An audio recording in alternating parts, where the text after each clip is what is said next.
This website is going to be, was formed with the idea that, that the different block watch groups throughout the city will be able to share information about crime trends, what is happening in one part of the community, and that may occur in another part. What is working, what tactics have worked to eliminate a problem, those sorts of things. It's just meant to be beneficial for the community.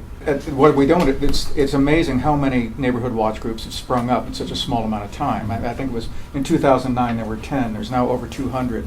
We don't want to become a victim of our success, and the idea that, you know, with this proliferation, it ends up that people aren't talking with each other. So, and of course, neighborhood groups form, and they form pretty much around themselves, and very often they really just don't have any communication with the others that are neighboring each other. It empowers people to realize there's other people out there that have been affected by the same thing they're going through, and it's a source of communication and connection to help these neighborhoods get through the trials and tribulations of these crimes and negative behaviors from some absentee landlords and stuff like that. So I think that's most important, is empowering the people inside neighborhoods.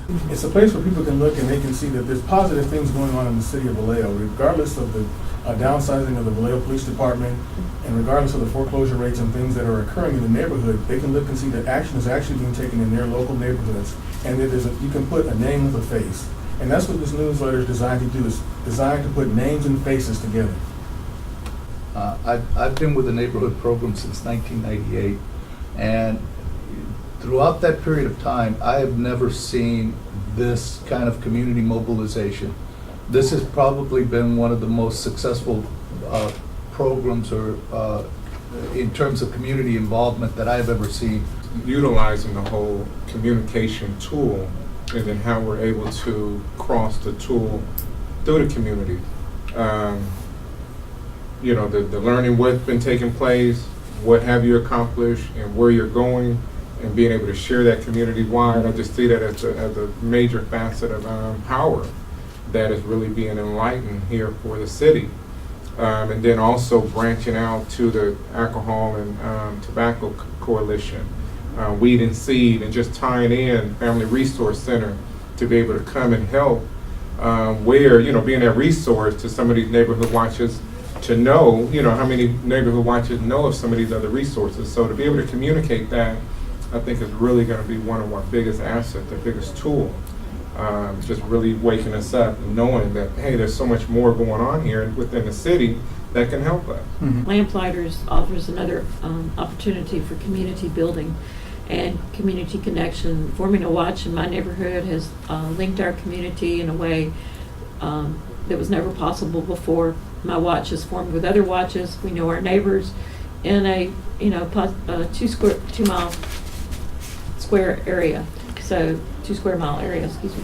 And so it's really linked us as a community. We communicate amongst each other, and it's really helped build us together. So we've gone from just scared people to a real community that looks out for each other.